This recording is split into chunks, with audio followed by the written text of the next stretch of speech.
Hello everyone. आप सब कैसे हैं? मैं उम्मीद करता हूं कि बहुत अच्छे होंगे और अपनी पढ़ाई को बहुत अच्छे से कर रहे होंगे। मैं Akash Kumar Bhadana ICT virtual classroom में आपका बहुत बहुत स्वागत करता हूं मेरे प्यारे बच्चों।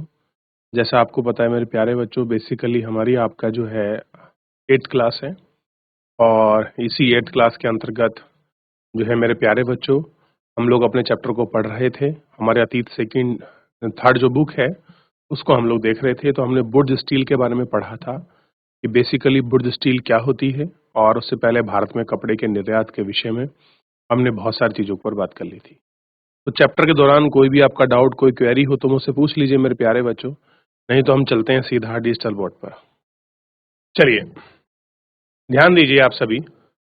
हम लोगों ने टीपू सुल्तान की जो बुर्ज स्टील वाली आपकी तलवार थी उसको पूरा हमने पढ़ा और देखा कि इस तलवार की खासियत क्या थी, और 18वीं सदी के अंत तक ये तलवार किस तरह से इसने काम किया, कैसे थी। हमने पूरी मैसूर की यात्रा, टीपू सुल्तान हैदर अली के विषय में, कैसे अंग्रेजों ने भारतीयों से लड़ाई की, ये सारी चीजों को, हम सारी कथाओं को, हम सारी कहानियों को, जितने भी इसमें मुख्य किरदार थे उन सभी को पढ़ चुके हैं, सभी को समझ चुके हैं और एक एक करके हम देख भी चुके हैं। तो मेरे प्यारे बच्चों, थोड़ा सा हम लोग इसमें बढ़ेंगे और आगे बढ़ने के साथ साथ हम और बहुत सारी चीजें हैं जिनको हम गौर करके देखेंगे। जैसे गांव में उजड़ती भट्टियां को हमने देखा कि कैसे गांव की जो भट्टियां थी वो आपका उजड़ने लग गई थी। और मध्य भारत का एक गांव है जो लोहा आपके प्रगगों को आर्या समुदाय का था। कैसे लोग लोहे को आपका पिघलाते थे, उसको स्मेल्टिंग करते थे, कैसे गलाते थे, उन सारी स्थिति को हम लोगों ने इसमें देखा और हम इसको देखेंगे भी। क्लियर है? आइए आगे बढ़ते हैं और आगे बढ़ के उन सारी चीजों को, उन सारे मुद्दों पर एक एक करके हम लोग अच्छे से बात करेंगे और समझेंगे। क्लियर है? चलिए, तो यहाँ तक किसी को डाउट है, कोई क्वेरी किसी बच्चे की? देखिए, फिर हम लोगों ने देखा था कि भारत में लोहा इस्पात के कारखानों का जो उदय है कैसे हुआ, और कैसे इसके बाद छत्तीसगढ़ में आपका अलग अलग जगह आपका लोहा इस्पात लगे, उसकी पूरी पृष्ठभूमि को हमने देखा। और कैसे जमशेदजी टाटा ने एक लोहा का बड़ा कारखाना लगाया और अपने पैसों को, भारतीय संपत्ति को वो खर्च करने के लिए कैसे आपके तैयार थे। इन सभी विषयों पर हम लोग गौर करके एक एक करके इन सबको अच्छे से हम लोग देख चुके थे और इस पे हम लोग बात भी कर चुके थे। क्लियर है? चलिए, तो अब इसमें थोड़ा सा जो है और चीजें हैं, हमने चारों तरफ इसको गौर करके देख लिया था। ये फैक्ट्री मैंने आपको दिखाई थी सभी बच्चों को। क्लियर है? तो बुनकर लोहा फैक्ट्री बनाने वालों की जो पूरी स्थिति है हमने इस पूरे चैप्टर में आपका गौर करके बड़े अच्छे से आपका देख ली है। और बस ये थोड़ा सा स्टेप हमारा रह गया था, इसको यहाँ से कंटिन्यू करेंगे ताकि हम लोग इस चैप्टर को पूरा अच्छे से आपका फिनिशिंग जो है हम लोग उसको दे पाए। कह रहे हैं कि जब इसको की स्थापना हुए बदलते हालातों में 1914 में पहला विश्व युद्ध शुरू हुआ। कब हुआ? 1914 के अंतर्गत आपका जो पहला विश्व युद्ध है वो आपका शुरू हुआ और ब्रिटेन यूरोप में युद्ध संबंधी आवश्यकताओं को पूरा करने की झोंक दिया। स्टील में भारी गिरावट आई। 1919 में कैसी स्थिति बनी, समूचे तौर क्या थे, और इसी समूचे तौर पर सूती कपड़ों की तरह लोहा इस्पात भी उद्योग में शुरुआत में कैसे वो अपनी मजबूती स्थिति पर आया, और इन सबको हमने आपका देख लिया। औद्योगिक वस्तुओं की मांग में इजाफा हुआ। ये बदलाव पहले विश्व युद्ध के दौरान और उसके बाद सामने आए। जैसे जैसे राष्ट्रीय आंदोलन विकसित हुआ तो औद्योगिक वर्ग ताकतवर होता गया और सरकारी संरक्षण की मांग बुलंद होती गई। भारत पर अपना नियंत्रण बनाए रखने के लिए संघर्ष, ब्रिटिश संघर्ष, उपनिवेशी शासन काल की अवधि पर इनको बड़ा महंगा पड़ा। तो ये सारी चीजें इस चैप्टर के अंतर्गत थी। किस तरह से आपका यूरोपियन चीजें हुई, कैसे हमारे यहाँ आपका स्थिति हुई, कैसे हमारे यहाँ फैक्ट्री स्टैब्लिश हुआ, कैसे कैसे हैवी इंडस्ट्री, हैवी उद्योग लगे, कैसे जंगल कटे, कैसे लोगों ने जीवन जिया, कैसे आप इस स्थिति को देखते, कैसे भट्टियां लुप्त हुई। इन सभी को आप इसमें बड़े अच्छे से आपका महसूस कर सकते हो और आप इनको समझ सकते हो। और आप देख भी सकते हो मेरे प्यारे बच्चों। क्लियर है? ये सारे जगह को हम लोग देख चुके हैं। क्लियर है? यहाँ तक किसी बच्चे का कोई डाउट, कोई क्वेरी हो तो मेरे प्यारे बच्चों आप मुझे चैप्टर संबंधित कोई भी डाउट या कोई भी क्वेरी को पूछ सकते हैं। आइए कुछ इसके सबसे पहले हम लोग इसके जो आपके फिलिंदा ब्लैंक्स है इन पर चलेंगे। फिर आपका फिलिंदा ब्लैंक्स के बाद फिर याद रखें ये जो आपके क्वेश्चन हैं इन क्वेश्चनों को हम लोग आपका याद मतलब इनको लिखेंगे बेसिकली प्रश्न क्या है। क्लियर है? लेकिन उससे पहले हम सबसे पहले जैसा आपको पता है मैं ऑप्शनल या जो आपका फिलिंदा ब्लैंक्स हैं वो सबसे पहले कराता हूँ। तो इसमें सबसे पहला हम आपका फिलिंदा ब्लैंक्स करेंगे कि अंग्रेजों ने सिरजा शब्द किस शब्द से निकला था और टीपू की तलवार डैश डैश बनी हुई थी। भारत का कपड़ा निर्यात डैश डैश सदी में गिरने लगा था। इन सबको देखना है। क्लियर है?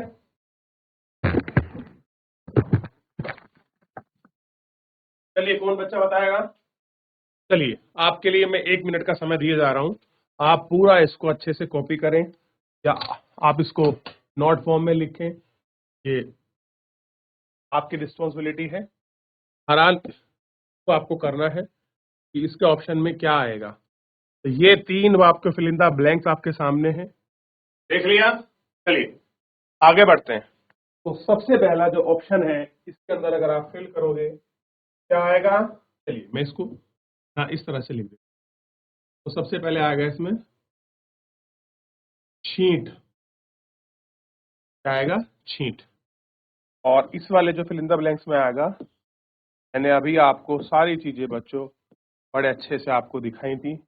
इनको बुड्स कहते हैं और गए में आपको मिलेगा 19वीं शताब्दी। तो 19वीं सदी।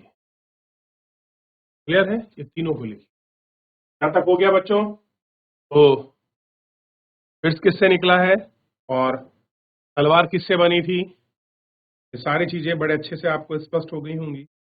चलिए अब इसका जो पहले क्वेश्चन है उस पर हम सबसे पहले बढ़ते हैं। देखते हैं यूरोप में किस तरह से कपड़ों की भारी मांग थी। पहले क्वेश्चन को होगा आपका। देखेंगे कि कैसे इसकी मांग थी। इस पर हम लोग बात करें। चलिए तो सबसे पहले आपको देखना है। पहले क्वेश्चन से ही शुरुआत करते हैं।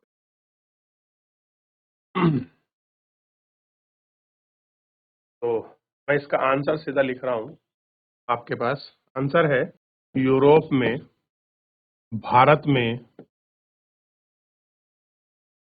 बनी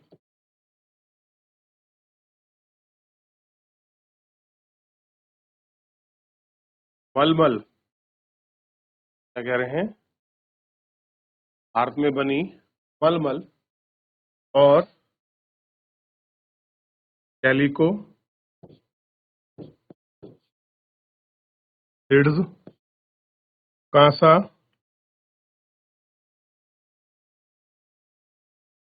जमादानी आदि की आदि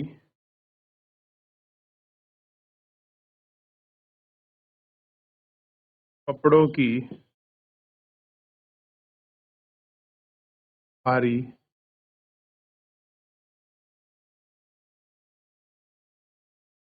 मांग थी। कैसी थी? इनकी बड़ी भारी मांग थी।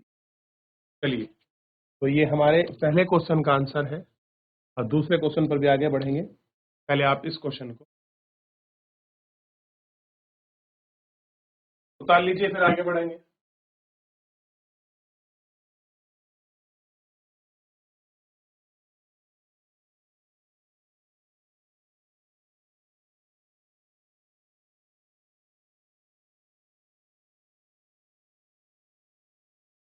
चलिए आगे बढ़ते हैं अगले क्वेश्चन की तरफ।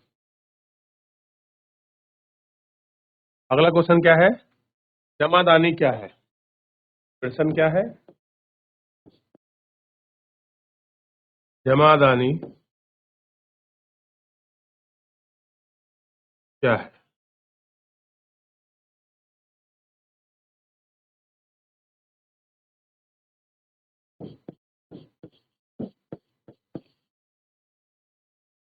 जमादानी प्राय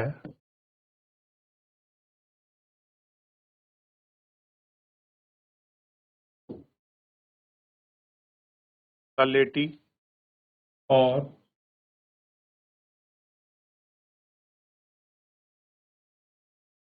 सफेद रंग का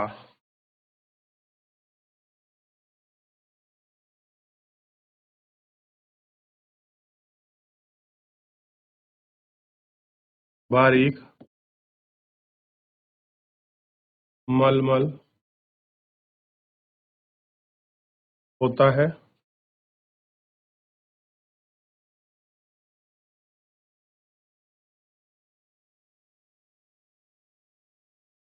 इस पर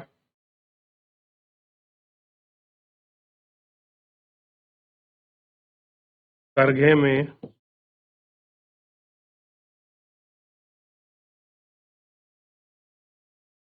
सजावटी चिन्ह बने होते हैं। सजावटी चिन्ह बने जाते हैं, बुने जाते हैं।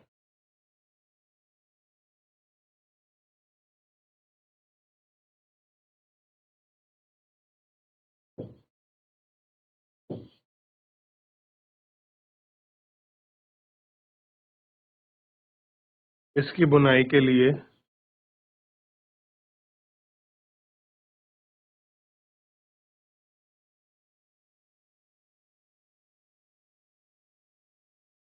आमतौर पर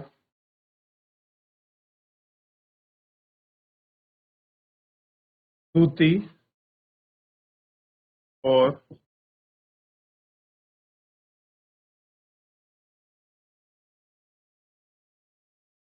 सोने के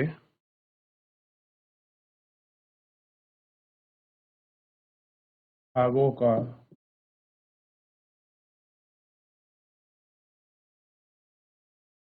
इस्तेमाल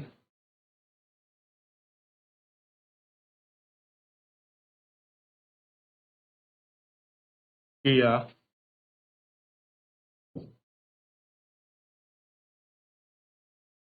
जाता है। ठीक है, देखिए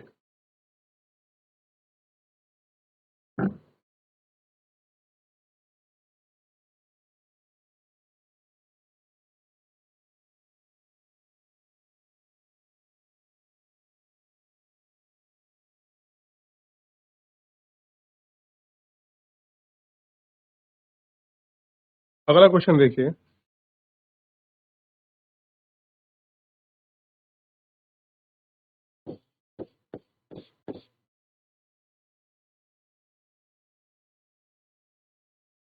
मांडना क्या है?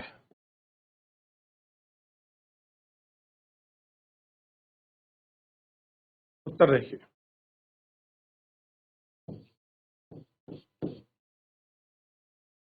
बांटना शब्द का हाँ, प्रयोग गले या फिर सर पर, सिर पर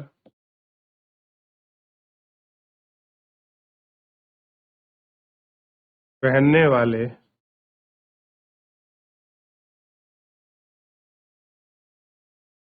किसी चटक रंग के छापेदार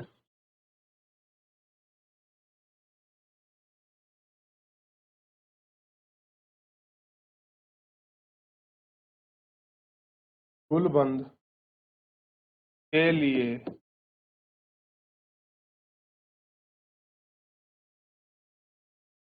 किया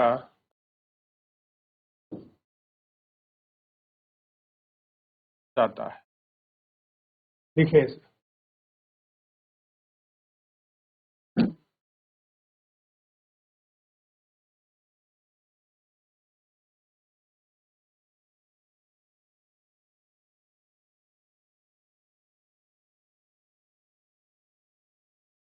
चलिए, हो गया, आगे बढ़े।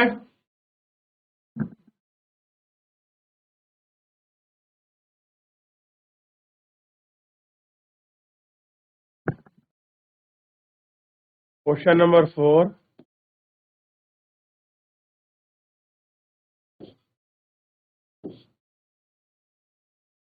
अगारिया कौन होते हैं?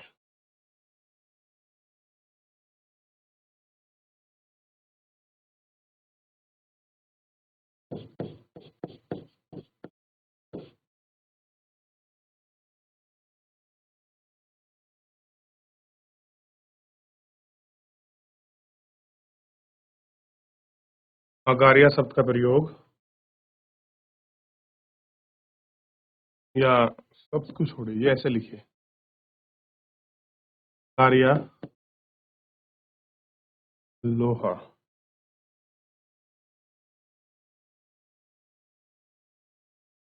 लोहा बनाने वाले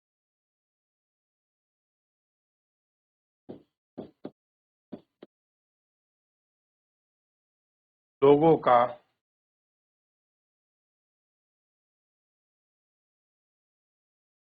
एक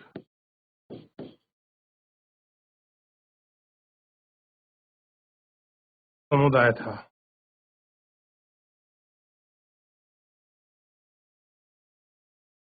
यह लोग लोहा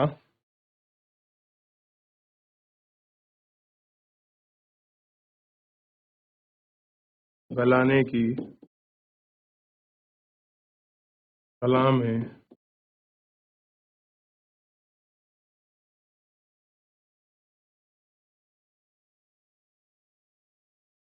निपुण थे। देख लीजिए,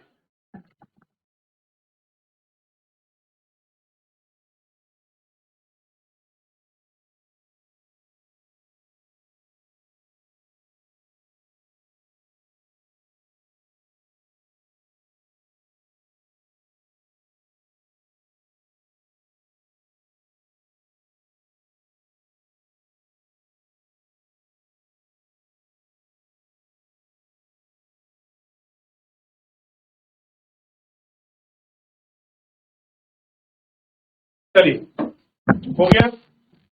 तो इस तरह से हमने इन सारे क्वेश्चन पे देख लिया एक एक करके।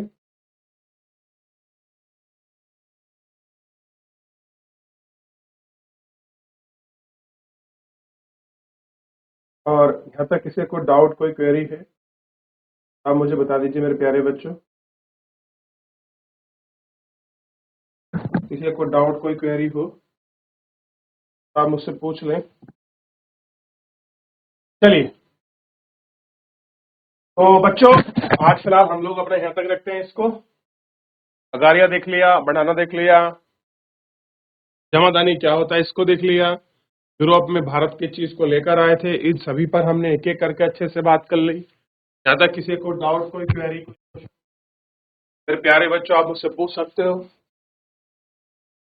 चलिए ध्यान दीजिए मेरे प्यारे बच्चों, तो ये फिलहाल लेक्चर जो है हमारा पूरा चैप्टर आपका समाप्त हो चुका है। अब हम मेरे प्यारे बच्चों मिलेंगे आपका नेक्स्ट चैप्टर में। तब तक आप अपने इस आपका चैप्टर को रिवीजन कीजिए, पुराने चैप्टर को अच्छे से रिवीजन कीजिए, और फिर अच्छे से कोई अगर कोई डाउट, कोई क्वेरी होगा तो नेक्स्ट लेक्चर में ले लेंगे। फिलहाल आज के लिए इतना ही, धन्यवाद।